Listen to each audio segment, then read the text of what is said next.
Hey there, welcome back to Construction Executives Live. I'm your host, Jeremy Owens, owner and founder of U.S. Construction Zone and Three Generations Improvements out in Northern California. Happy New Year to everyone here.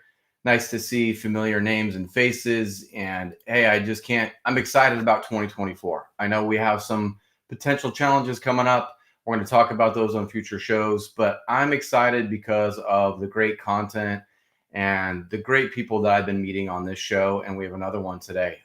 You know me, that I like to highlight innovators, change makers, and professionals who do not mind saying the hard thing.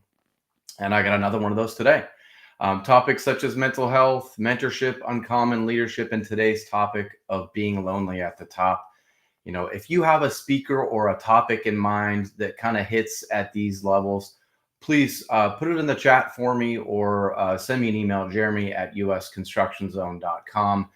You know that I'm not afraid to talk about the difficult, uncomfortable, sometimes and taboo subject of our industry. So I'd like to continue on that theme.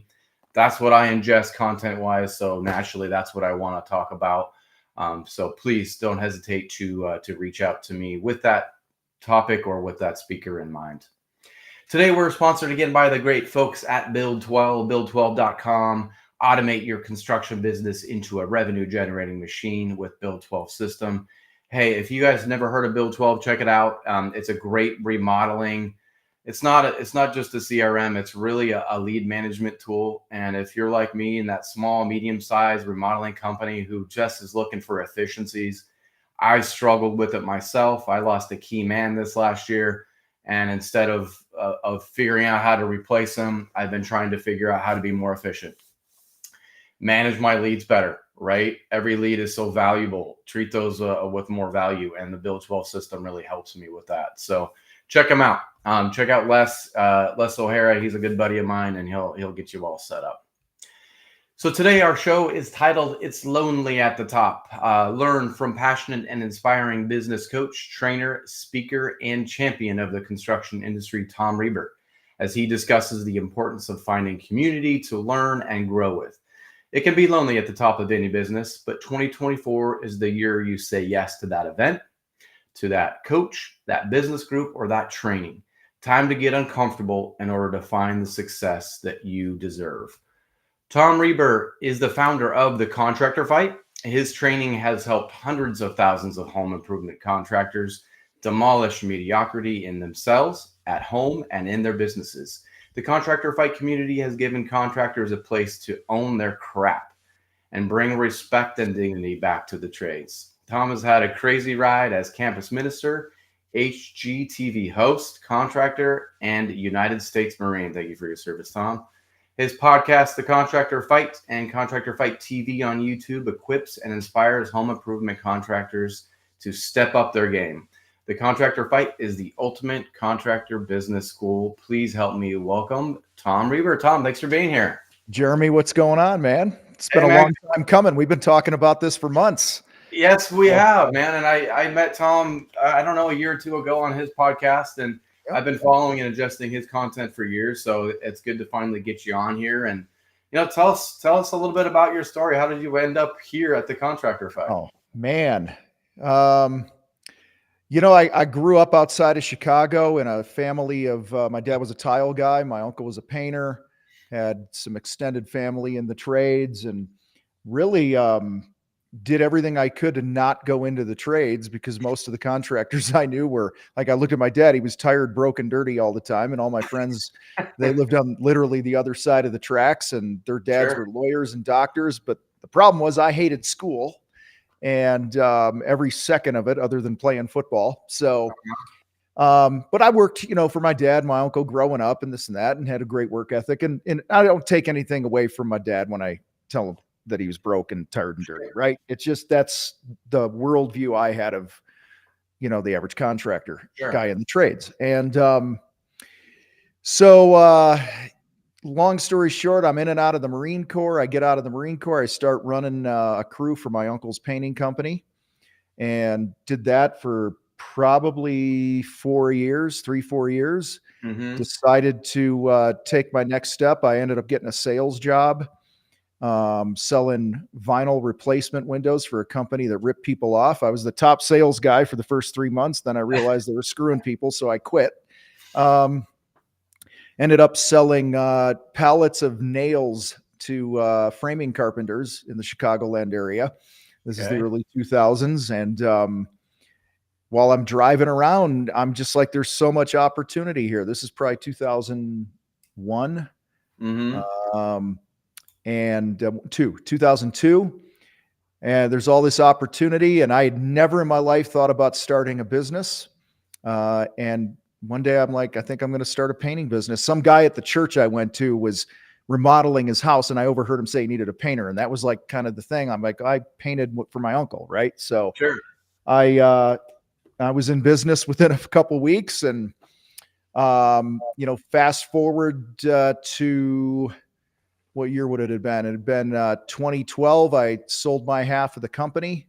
And, we, at the time, we were doing about 300 projects a year, give or take. And, mainly residential painting, light commercial and stuff like that.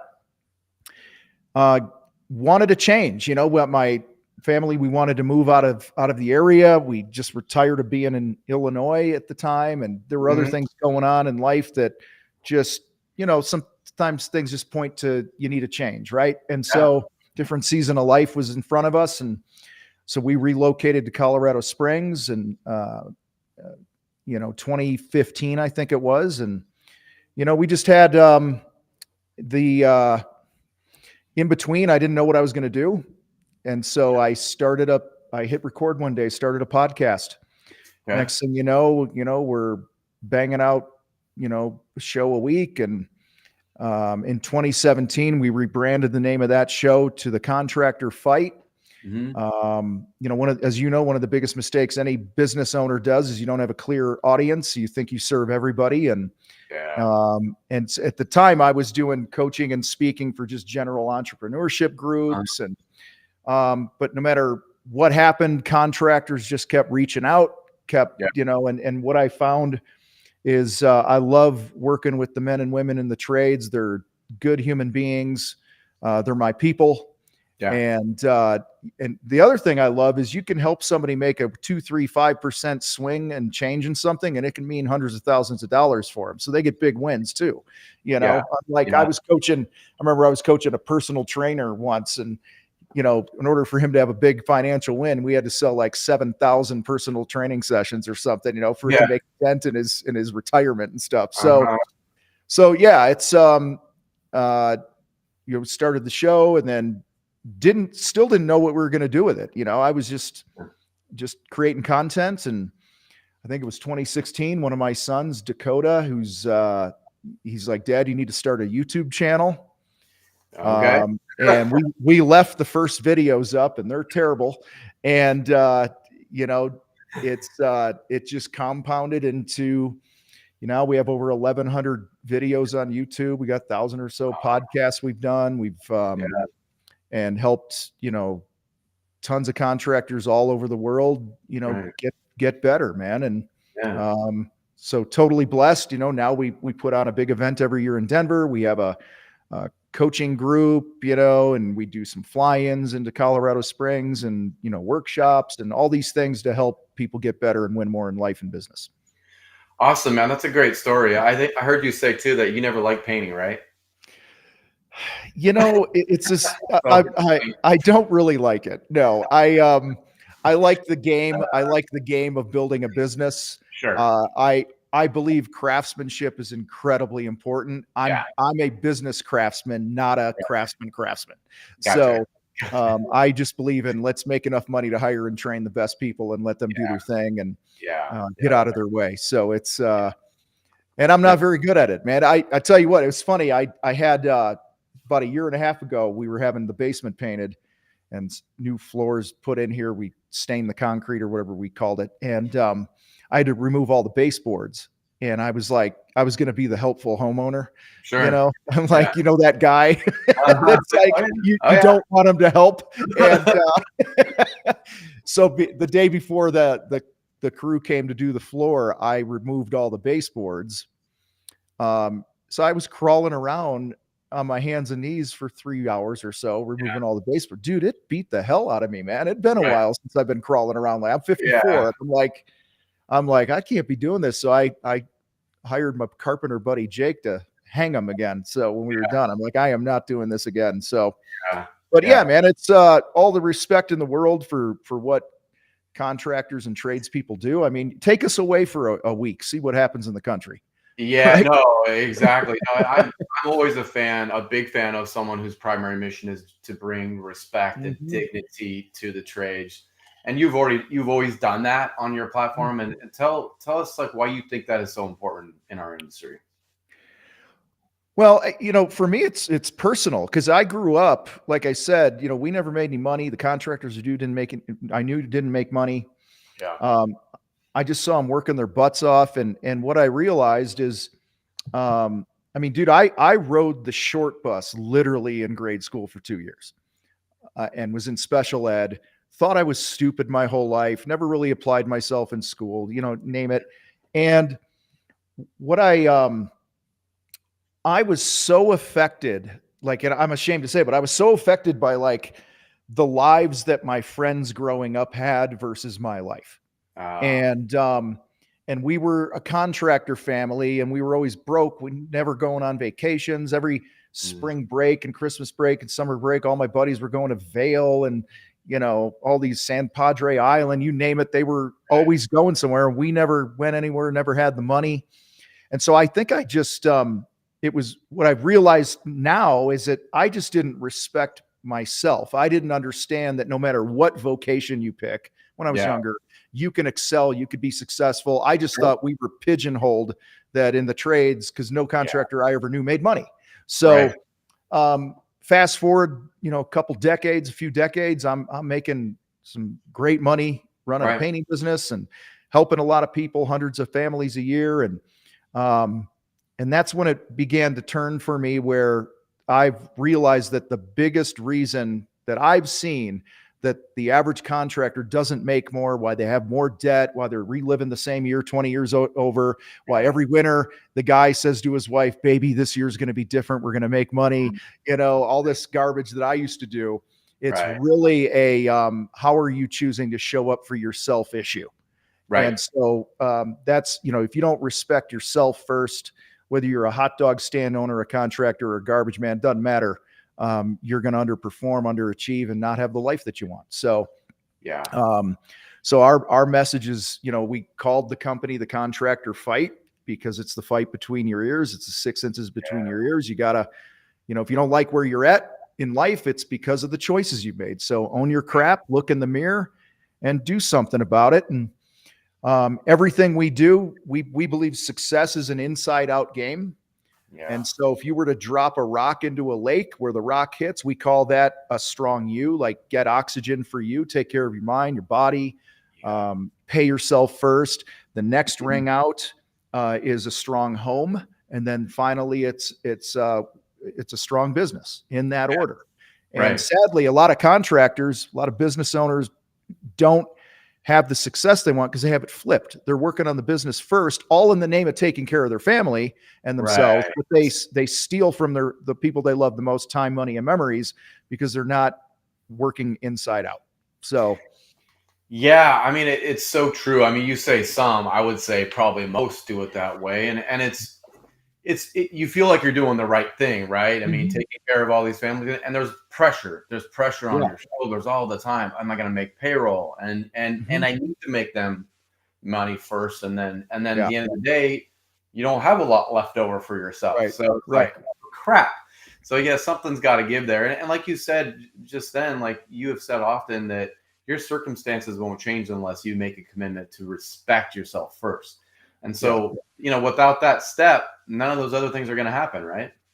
Yeah, and it's really even beyond the circumstances because most of us don't control the circumstances that we're hit with. You don't control what's happening in the economy. You don't control the weather. You don't control, how other people react to things. But what you do is you need to choose to live to a certain non-negotiable standard each day. This is how I'm choosing to show up. I take care of me, my home life, then the business, in that order, non-negotiable, no matter what the scoreboard says, no matter what the results feel like, no matter, success doesn't care how you feel, doesn't care that you slept last night or not. It takes what it takes. And I just think too many times we cave to outside circumstances and our feelings instead of, putting in the work consistently, the unsexy, mundane stuff that we don't want to do. Right. And that's how success compounds. Yeah, I know. And I love the name Contractor Fight. I mean, I'd like to kind of hear the origin story of how you guys created that name, but it's perfect for you personally. Like it fits your personality, but that fight, that action word, that get into it, like own your crap, all that stuff. It just makes sense. Yeah. I mean, that's just how I've shown up in life. I mean, I think I've just, and this isn't meant to like be poor Tom, but I just think I've had a life where I've had to scrap for a lot of things. Not always the most talented, but willing to outwork everybody. And that's something I need to give my parents, my dad, credit for. He gave me a work ethic. He modeled it for me, even though he didn't make a lot of money and stuff. I watched him bust his tail. Right. And that was the way that was the way to my dad's heart, was work ethic. Like you were always in good graces if you worked hard. And so I just think having that grind mentality as an athlete, as a Marine, in business, there's a lot of things I don't have control over, but I do have control over the fact that I can outwork you. And so it just was a natural thing. And what's funny is the name came from my now CEO was my marketing guy. Now Neil is my CEO. He flew out here to Colorado. We holed up in a bed and breakfast or an Airbnb for a couple days on the weekend. And we were like, we got to change something, because it's just, the fight didn't exist. We had this podcast. It was called the Strongpreneur Podcast. And it just wasn't gaining ground, and the branding was inconsistent. We didn't know who we were for.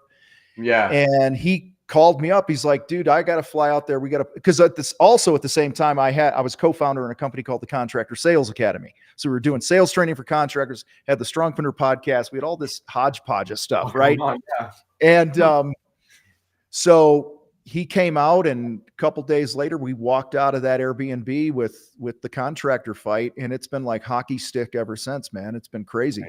And so I always encourage people, like, you got to get massive clarity around who you are, who you're not, who you're for, who you're not. Remodelers, GCs, they go, we do everything, right? Well, how about just being the best bathroom guy? Right. How about being the, we remodel kitchens for left-handed entrepreneurs, right? Yeah. Like literally that detailed. So, yeah. So, in our painting business, we found that one of our ideal client personas was business owners. Right. Like we marketed to business owners because they're busy. They understand how money works. They understand that you can't always be cheap. They don't have time to get a lot of other bids and shop you around, because they're like, let's go. Neil, my CEO, his ideal client, if you're familiar with a DISC profile, DISC, his ideal client was a high C, the super detail oriented people. Because he's a high C, and that's how he communicates. Sure, that makes sense. He also found that if you had a cat, you were not going to be a good customer. You were going to be a total pain in the butt the whole time, and dog owners were the best to work with. So loyal. There you go, man. Yeah. I mean, it's kind of going back to that hard work thing. I think this is what we get caught up in, though, as owners, is working hard. Yes, we've been modeled that. Yes, we've been doing that. And you work hard, and years go by of your same mentality of, hey, dude, I am grinding. I'm working hard. You're not seeing a lot of results. And like, without changing your circumstance, without going to that meeting or figuring out, whatever, getting around like-minded people that can help you grow, your circumstances won't change, right? So it's the biggest lie that I think contractors tell ourselves, is that I work hard. Yeah. Well, if hard work was enough, most contractors would be multimillionaires. Right. So, if you're working hard and don't have some fundamental things in place, the blocking and tackling of business, then it's like climbing a ladder that's leaned against the wrong wall. So, and it's, you gotta, and sadly, most of us got into the trades because we wanted some freedom. We wanted to do it better than our boss, whatever our reasons were. Sure. But there's really no contractor business school. There's no, and there's associations and things like that. But I'm talking like, I think this is one thing I think we've done well in the fight is we've just tried to cut through the BS, get right to the point, and call you out on your BS. Like, you ain't making money because of the choices you're making, homie. So let's go raise your damn prices or quit.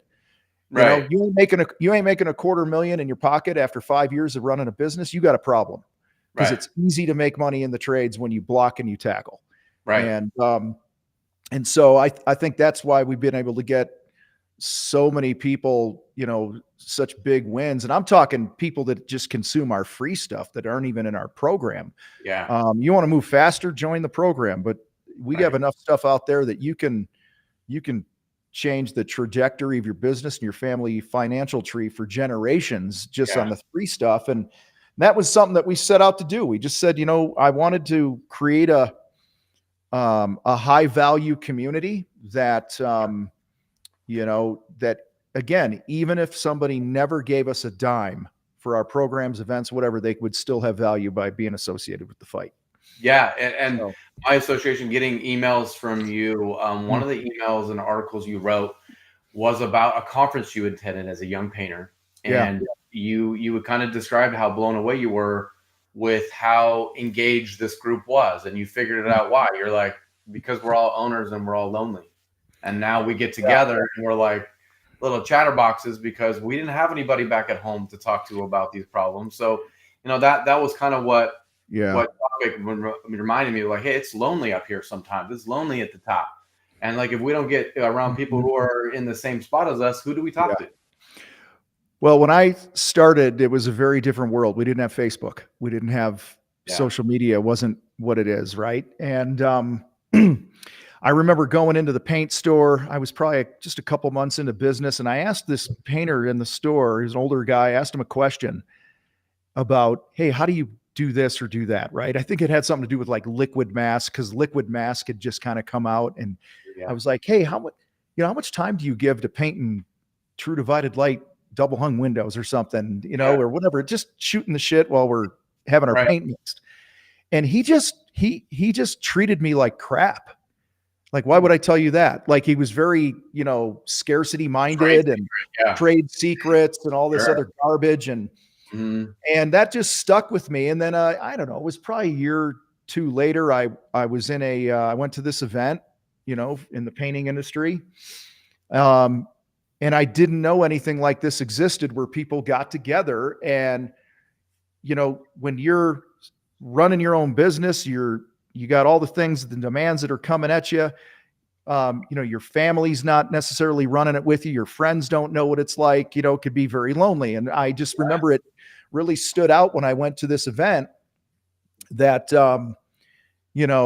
I'm not alone. There's communities out there that are willing to give to one another and abundance mindset. And fast forward now 20 something years, I really believe, you teased it here at the beginning, it's lonely at the top. I actually believe the top is one of the most wonderful places to be, because there is so much engagement when you are at the top of your game, when you're around people that are working on themselves and trying to get better, you're elevated, and there's so much more community up there and relationship, because everyone understands what you're all going through. So I actually think it's lonelier on the way up or lonelier at the bottom than it is at the top. That's what I've come to believe. Yeah, I think you're right, but you have to find that group that supports you, right? So if you don't make that decision to be active somewhere, then you're as lonely as you want to be, right? But but like, if you think of like, hey, I'm a marketing guy, I'm a sales guy, you have several guys on your team that you can talk to about your problems, like how pissed off you are about the lead quality or whatever, right? But you don't have the same person to talk about these high level issues, right?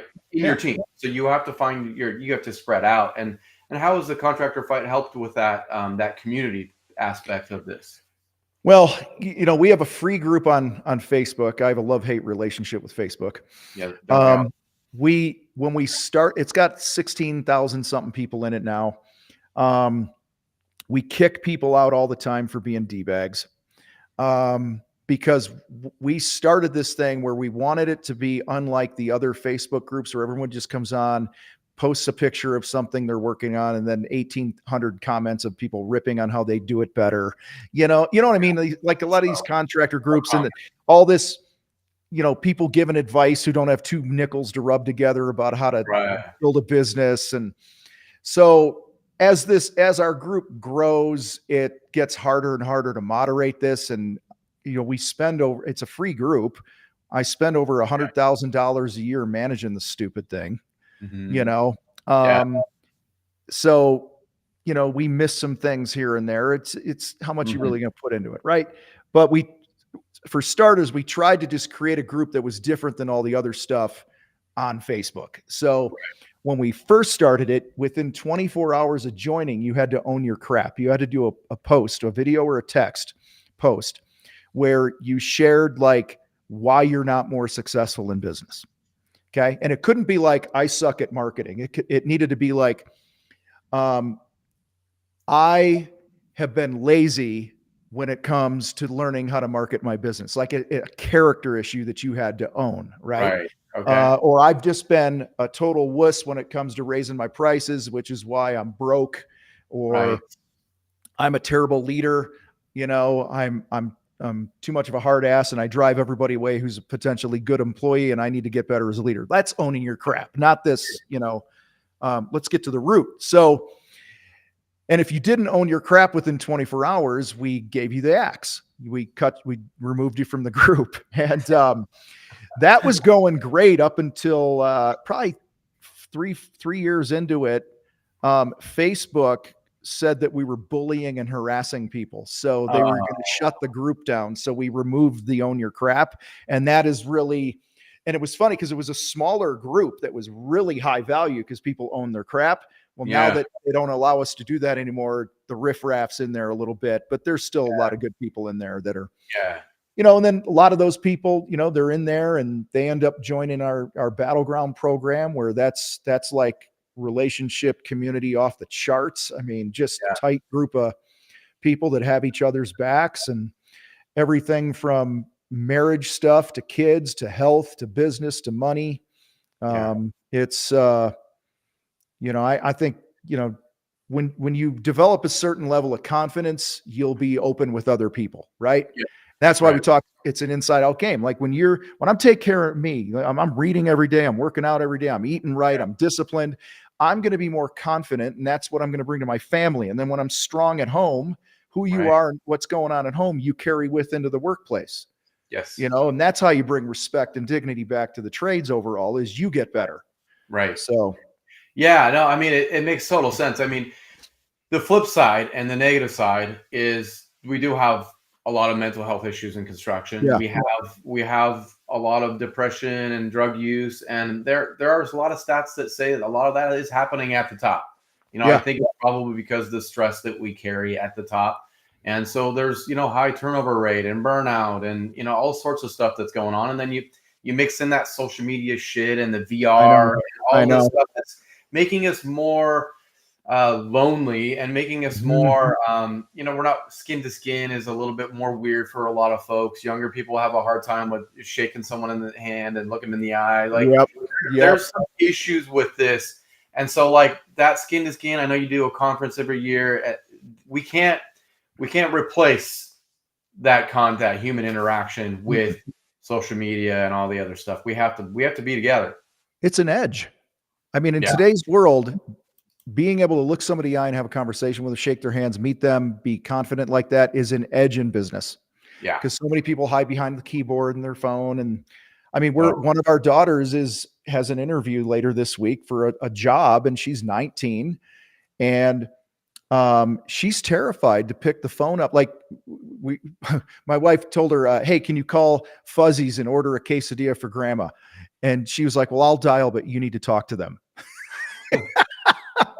And that's kids. We have 5 kids and they want to text. And that's Right. how people have become. So I think it's an edge when you can communicate with another person. And Yeah. there's just a level of connection that we're lacking, which is why we put on the event and we try to do a lot of things in person. Right. Yeah, it's more convenient to do stuff like this, Sure. but Sure. I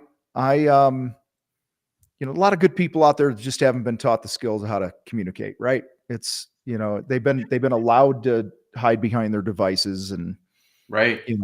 but when you got to Yeah. look somebody in the eye and tell them the truth or what you're thinking, it's a different game, So Yeah. Yeah. No, I've heard you say it a couple times. Like, yeah. hey, why are so many of us afraid to Mhm. make the call? Pick up the phone, answer the phone. When Mhm. someone's pissed, when your customer's pissed, it happens to everybody, Yeah. right? And we hit end. We don't hit accept. We hit end, and then Yeah. we let them sleep on it. Or What? they'll What? post a screenshot of like, how Oh, would you reply to this text with this customer or this prospect? right. And I'm like, you pick the phone up and you bring gratitude, certain tonality, a good spirit Right. of the conversation. Like, hey, Jeremy, I just got your text and Yeah. man, what do we need to do to make this right? Right. Because a lot is lost in translation of text, Oh, yeah. Forget about it. tonality, and this and that. But when you Yeah. pick the phone up, you're uncommon now. Again, it's about being uncommon. Most people are Right. going to reply via text. I Sure. need you to itemize the bid 18 different ways from Sunday, you Right. know, and and and no, pick the phone up and go, hey, so that's an odd request. What are you hoping I can help you with? Let's just be curious Right. about it. Be open minded. Have it. And Right. sometimes when you're replying to a text and you're not talking to another human being, a lot of times you're making assumptions of what their motive is. I've Right. actually had that where somebody was like, um, uh, um, they wanted me to, this is a long time ago, they wanted me to break down the bid, labor, materials, and all this other Sure. garbage, right? Right. Which we just didn't do. Yeah. And I picked the phone up and I said, hey, I got your text. What are you hoping I can help you with? Or what are you hoping to hear from me? Very open-ended. And Right. they were like, now what am I thinking? If I'm making assumptions, I'm like, they want to nitpick the bid. They're going to, Yeah. how much Exactly. profit are you Stopping making me. on Sure. this? All these stories we tell ourselves. Yeah. And he goes, my brother has X amount of weeks off of work. He's going to paint his house. And he was curious how much money I was spending on materials to paint my house so he can budget it. That was his motive. It wasn't to nitpick me.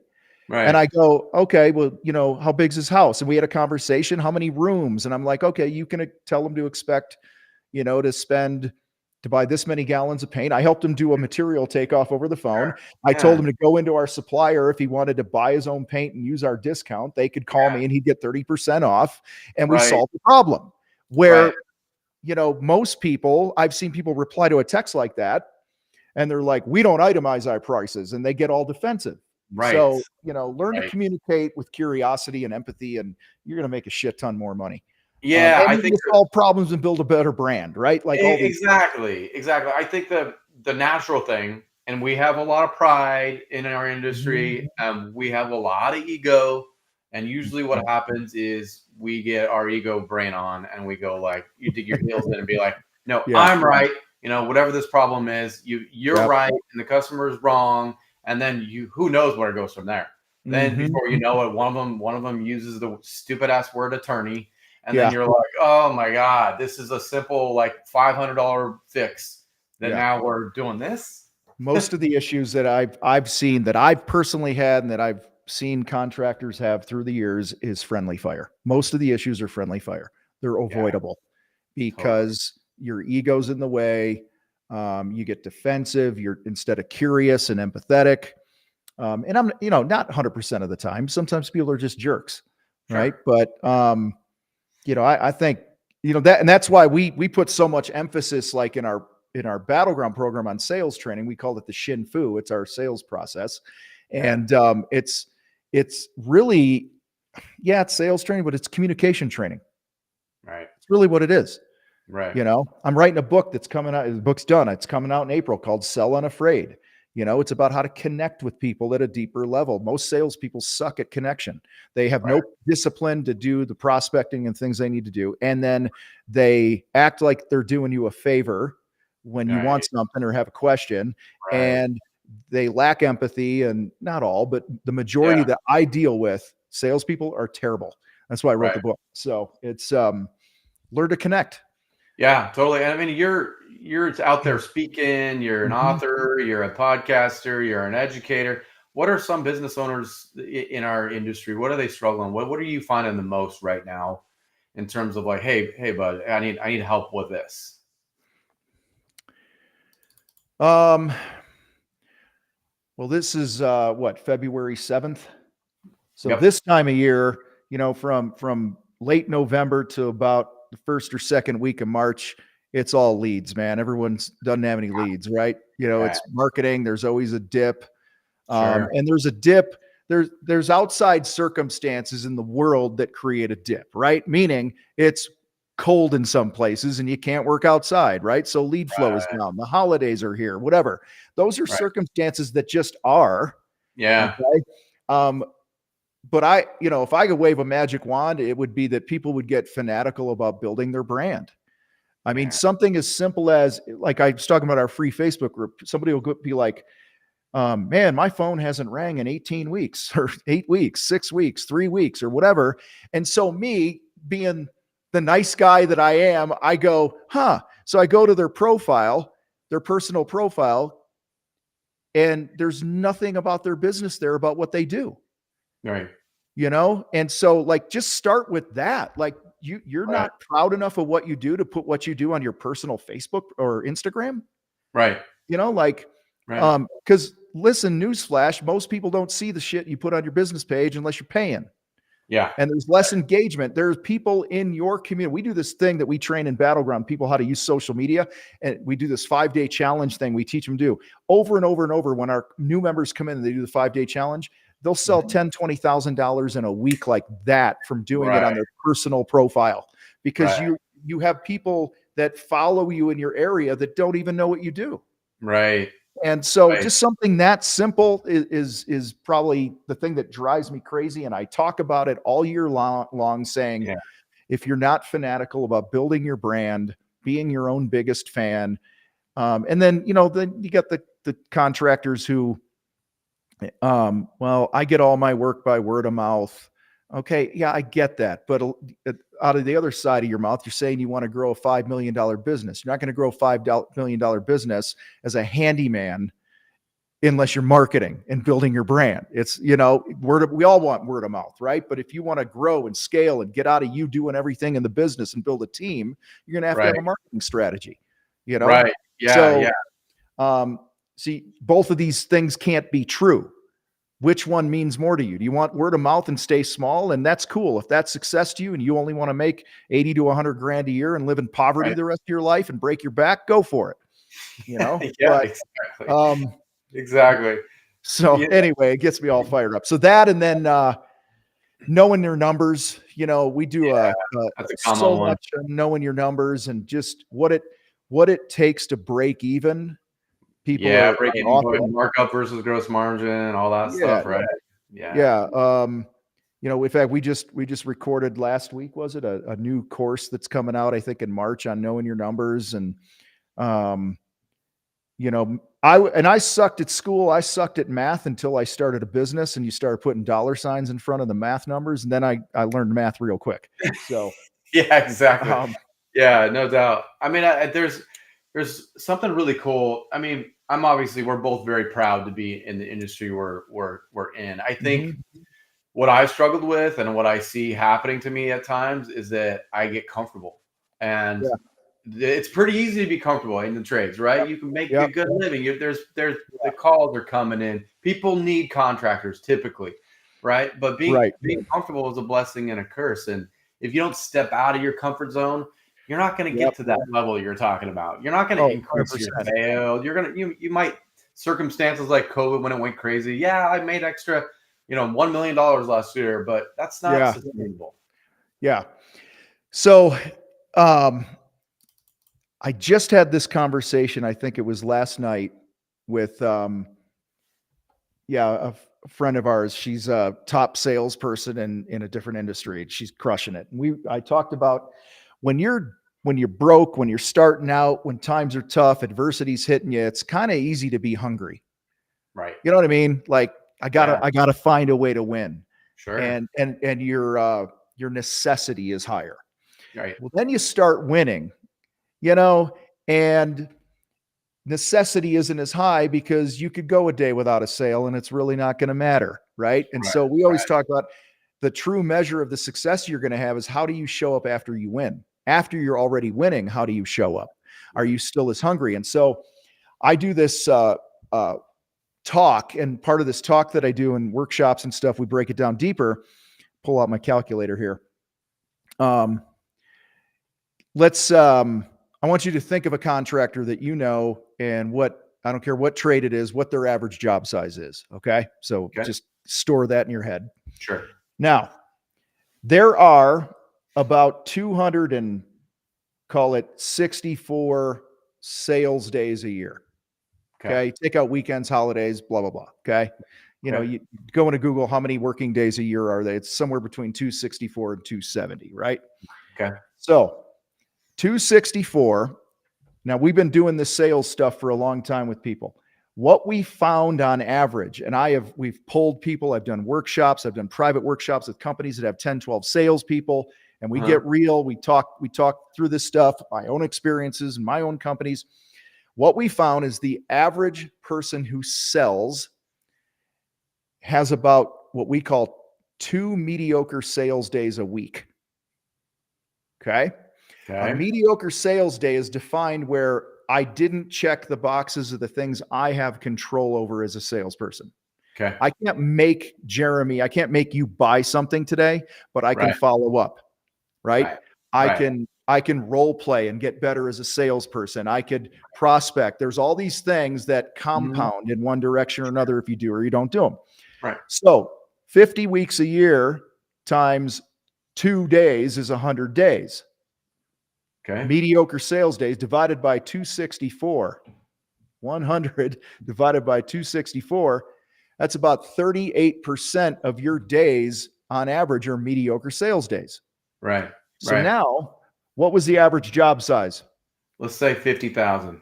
50 grand. All right. Okay. So if I'm a sales guy and I got a $5 million a year quota, okay. Divided by 264 days. This is just how my brain works. Sure. I got to basically sell 18 to 19 grand a day on average just to hit that number, right? Going right. Times 100 mediocre sales days, I'm costing myself $2 million right there, 1.8 million. So that's how my brain reverse engineers like things. And I know it doesn't work out perfectly because a painter, it could be a $7,500 job, right? Right. 50,000, whatever. But when I break it down into the daily number, now I might not sign a contract for that 18 grand today, but I will have taken the actions. I will have role played. I will, followed up with somebody that, we do warranty calls. We do these things called unexpected intentional touches where you reach out to past customers and all these non-negotiables that are part of the sales guy's roles that you have control over. When you compound that stuff, you're going to crush it. I got a GC in Milwaukee. So what we do, I'll tell your audience this. Yeah. We say 3 times a day times 264 working days. It's 800 times a year. Right. Okay. In 5 to 15 minutes a day. Let's say I built a garage for you last year, Jeremy. Yeah. I'm going to text you. Go, Jeremy. It's Tom with ABC Construction. Sometimes you could do a video. I like doing video because it's just quicker. Sure. Right? Yeah. But it's text. It's not a bulk message. It's individual. 3 people a day. Jeremy, I was just thinking about the garage we built for you last year. How's it looking? That's it. Yeah. Hey, we painted the first floor of the house last year, or your kitchen cabinets, whatever. And I was just going through some paperwork, saw your name and wanted to check in, see how it's going. You're not trying to sell something. You're simply it's an intentional, I care about you thing. Right. Because most of us, we do the project, we move on, we never think of them, we're on to the next lead. Exactly. Okay. What we have found is if you do that, round it up to 800 times a year, we've been tracking this, we train this, about 5% on average are going to turn into projects. Yeah, that makes sense. 5% are going to turn into a sales conversation like, hey, we were just talking about you the other day, or I was talking to my brother-in-law and he's asked for your number and I forgot to give it to him, or, oh, thanks for reaching out. We actually sold that house and moved and we need to do work here, whatever it might be. Right. My buddy in Bob in Milwaukee in 2023 sold over $1.1 million additional just from doing this each day. Wow. Okay. So this is one of those small stackable. This is what I mean by not allowing a mediocre sales day. So, it's setting a non-negotiable standard for yourself and your salespeople and just going, this is what we do. Yeah. Okay. Yeah. And that is uncommon. I promise you, your competitors aren't doing this. Oh my God. No, 100%. That's why these little things are incremental. They seem minor, but when you stack it all up, you talked about your brand, like your brand becomes uncommon and very different, especially with contractors. Unfortunately, your competition usually it's low price because they think that's all they can do. That's all the only value they have as a competitor is like, I need to be the low price leader because I ain't doing anything else. Well, if you want less price resistance with the leads that come into your business, start creating content that adds value to your ideal clients out there. Post every day on social. You open up a wall and you see something, go live on Facebook on your personal profile and educate us. Take the audio from that and have somebody write a blog post on educating somebody on whatever, like we did this with our painting company. We were writing blogs about what's better, flat or eggshell paint. Because people go to Google, they look for this stuff. Yeah. You need to be there. You don't want all the third-party lead gen sites like Angie's List and this and that now.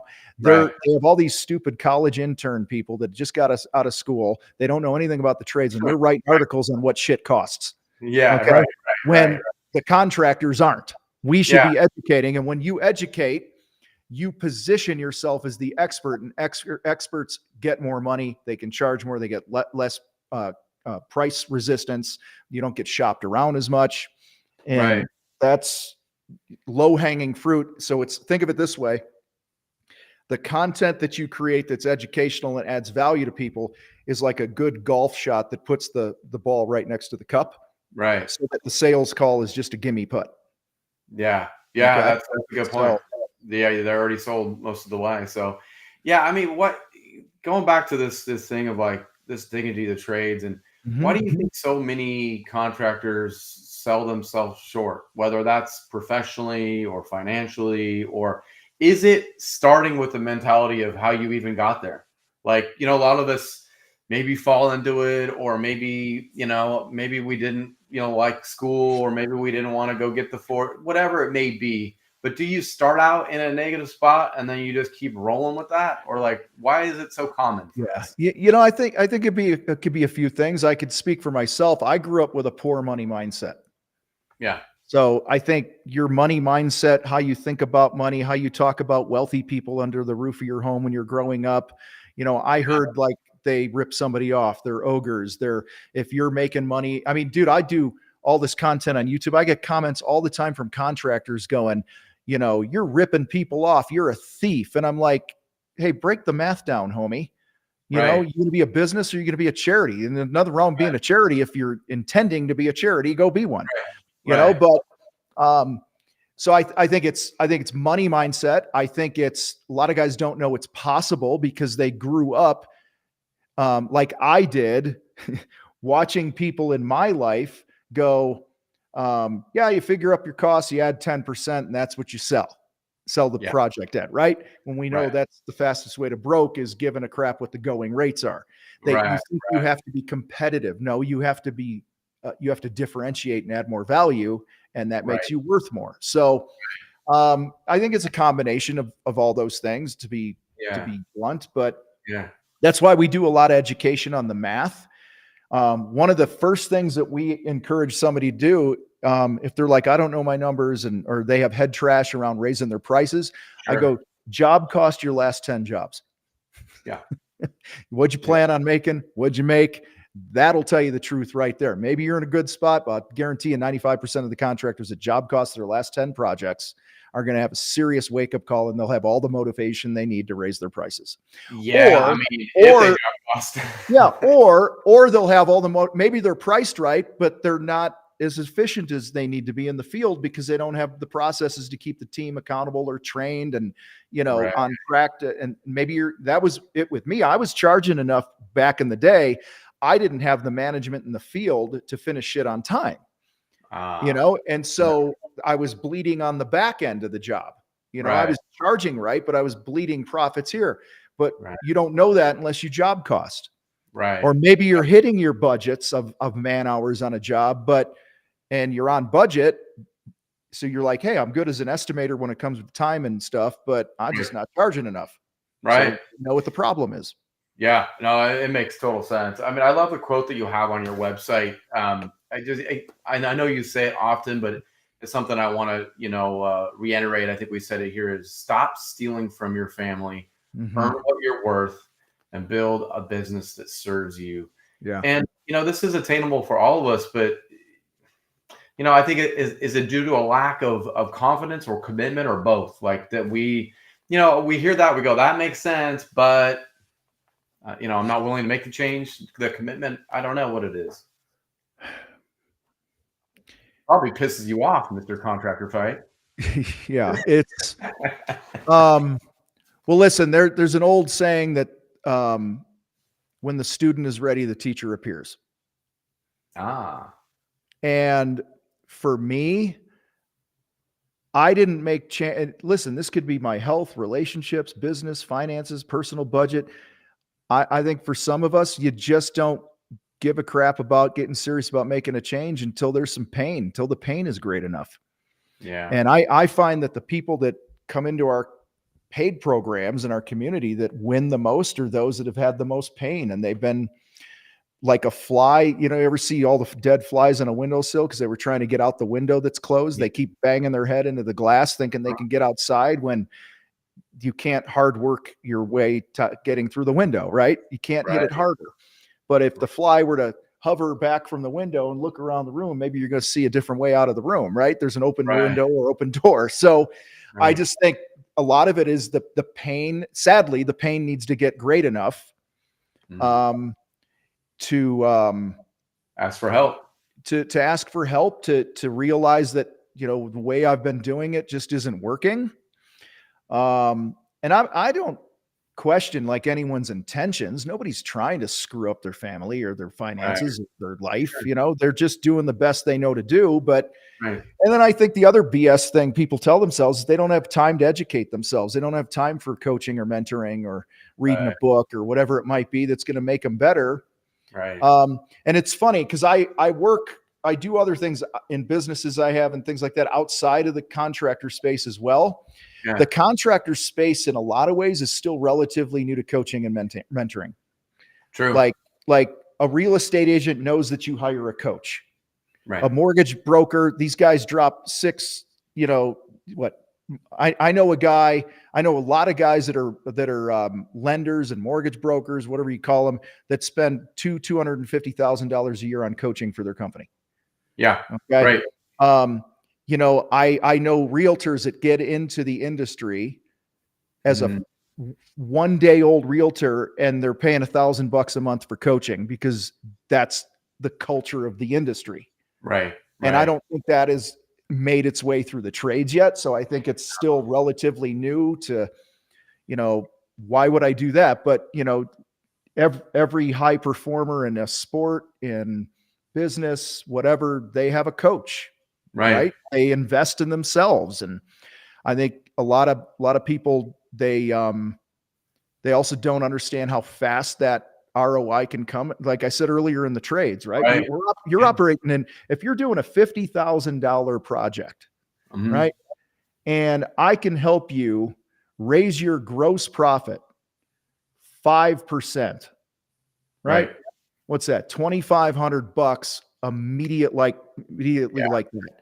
Right. All right. Well, our battleground coaching program is like $7,000 a year. I'm probably going to double the price soon, but anyway, it's like $7,000 a year, and you get massive coaching and help. So in, 2 or 3 jobs, we can have this thing paid for if you do what you're coached to do. And now it's a true, it's like your own 401k investment plan at this point. Right. going Right. forward. So, um, I mean, I've had people come in where um, they went through our first numbers course inside our coaching group and got on a call with one of our coaches. On the very next project, they sold a job for 100 grand more than they would have. Right. I mean, and we preach 50% gross profit. So another 100 grand in revenue meant he sold it for another 50 grand of profit after one call. And that's Right. just not very common in the contractor world yet, where but you also got to be coachable too. Like I said, Yeah. you don't, you know, this information has been out there for everybody for decades, right? But Sure. until you're ready to implement it, you ain't going to do it. So, Right. Yeah, um, that's a good point. That's why, hence, if they're not ready, then they mhm. haven't tried yet because Yeah. they know they probably wouldn't commit to anything. Yeah, That's and it's tough. Listen, I acknowledge like there's a lot of moving parts to running a business, right? We don't, as a contractor, we're not generally working in a controlled widget factory, right? Where it's yeah, just there's no outside conditions and the assembly right, line is moving. And I mean, right, you got to be a shrink with your customers and with your team. yeah, You got to know how to sell and market and lead and know your numbers and all and manage and delegate. There's so much to know. right, right. Um, that it can be overwhelming. And I think a lot of Yeah, guys just don't know where to start. So they just go to what they're familiar with and do the same old, same old. right, right. Which is why we always start with the numbers, then we teach you to sell, then we teach you to market in that order. Yeah, You got to know your numbers if you're going to sell right. yeah. Um, No doubt, no and doubt. I mean, don't book more and don't book more sales calls if you don't know what you should be charging. yeah, So, right. uh, Yeah, that makes sense. That order makes sense. So, besides the book that you got coming out, when does that come out? By the way, in April. Yep. April. Cool. Yep. And then what else? What else you guys got cooking on the contractor fight? You guys some new things coming up, or what? What are you? I know you're in a lot of spaces, so Yeah. what drives you? What gets you out of bed a little bit faster? Helping people win, man. Like Yeah. I'm a coach at heart. I mean, I coached high school football for 17 years. I love to help people win. That's what gets me up and drives me. Right. We just got a new content studio that we'll end up moving out of because it's not a final location. We'll probably build a place, but Yeah. it's just kind of giving more life to the content that we're creating for the podcast and the channel to educate more people. In the fall, we have our big event in Denver, downtown Denver this year called Mile High Profit Summit. We'll have 500-600 contractors in the room, Nice. and working on a great lineup for people. And yeah, I mean, it's funny. The longer we're doing this, the less we offer. Do you know what I mean? Because you find Get out, better like, at yeah. let's get better at, Yeah. so like our battleground program, I call it our cheeseburger, right? Mhm. Like if you could have the best location, the best marketing, the best branding, the best audience in the world for your Right. restaurant, but if your cheeseburger isn't as good as it can be, you're never going to grow and have Right. a business. So Sure. we always go back to the cheeseburger. How do we make the cheeseburger better instead of adding Right. other shit to the menu? So That's a good um, point. I think that's a common thing that we do, right? Oh, we need to add more products. It's like that whole GC thing. Like, I don't want to say that I can't do that, yeah. but then if you Well, suck at it anyways, then what but are you we can doing? cherry pick those things. Like you could say we're a kitchen remodeler, kitchen Yeah. and bath, and that's it. That's all that's on your website. That's all you spend money and focus on when you create content. That doesn't mean that you're not going to get other calls for things, or your past customers are going to call you and go, "Hey, Right. can you do a garage for Right. us, or an addition, or whatever it might be?" Then Sure. you cherry pick those, but just Yeah. committing to really being tunnel Narrow. vision around, Yeah. sniper type focus. So, Right. Yeah. Definitely. and for my painting company, it was interior painting. Like, yeah, if we did 300 jobs a year, maybe 40 of them were exteriors. Yeah. Where most painters are like couldn't wait for Sure. exterior season. We Yeah. hated exteriors because Yeah. Mother Nature got involved. We had less control. There's Right. more height issues, and now we got to there's more scraping and all that other garbage. And we Yeah. just wanted to get in, get out, get paid, get in, get out, get paid. And that was the interior game for us. Right. But the Right. exteriors that came, we sold them at a number that worked for us, and Yeah. we banged them Yeah. out. Awesome. So, Yep. Well, Tom, I appreciate you being here. It's been a wealth of information, as I knew it would be. How do people get a hold of you? It's thecontractorfight.com, correct? You got it. Yeah, contractorfight.com. And then I'm active at contractorfight on Instagram and Okay. anywhere on social, man. But yeah, appreciate you having me. Yeah, thanks so much for being here, man. You We'll got it. stay in touch. Keep slamming away, man. You're doing good All stuff. right. I will. Thank you. Thanks again for being here, Construction Executives Live. I'm your host, Jeremy Owens. I appreciate you being here. And again, reach out to me with any of that content or speakers that you would like to see. Just like Tom, I'm looking for people like that. Bring it. Bring the honesty, bring the value, and let's get better together in 2024. So thank you guys. Happy New Year. We'll see